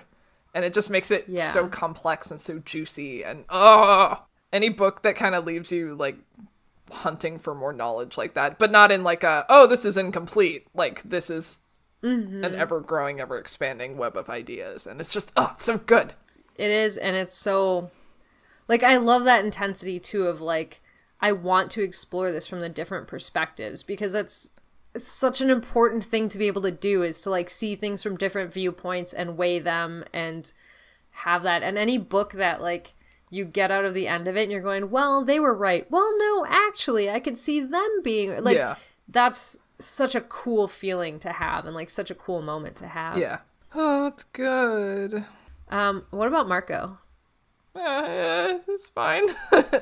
He'll be another character that I'm going to spin a tale for. Okay. That was only slightly inferred, because he was pretty funny throughout the book. He was pretty solid. He didn't do anything like offensive or crazy that would drive us nuts with our 2019 eyes. I mean, he did slap Cassie on the rump, which I didn't love, but... Oh, when she was a cow? Yeah. Okay, I will admit, I definitely did not read that as, like, a weird, like... I read it as, like, he was pretending to be old MacDonald and, like... Get her done, little doggy, get her done. Like, yeah, I know, but I don't know. Still kind of like, I don't know. Yeah, I know what you mean. But I loved at the very end of the book when Cassie is coming down and Marco is the one screeching his head off. My Like, God. No. Yeah. I love that he was the one that, like, the rest of the team is mocking him because his reaction was so over the top about her almost getting cut to pieces. Yeah. I love that he gave himself away in that moment and was, like, freaking the fuck out. Yes, that is good. I'm sure part of it was for the mission failing. I'm absolutely sure of that because he's so analytical, but I still love that he had that, like, really intense reaction to it. Yeah. Okay, fair enough. I will give him a 4. Okay, I'll give him a 4 as well. And that leads us to Cassie. It's really hard. I just empathized with her so much in this book. Like, I would probably be feeling the exact same things in her position if I were her. And just, like, that poor buffalo, and I don't know. Man, yeah, the more we were talking this through, the more that I'm probably not going to articulate this really well, but bear with me.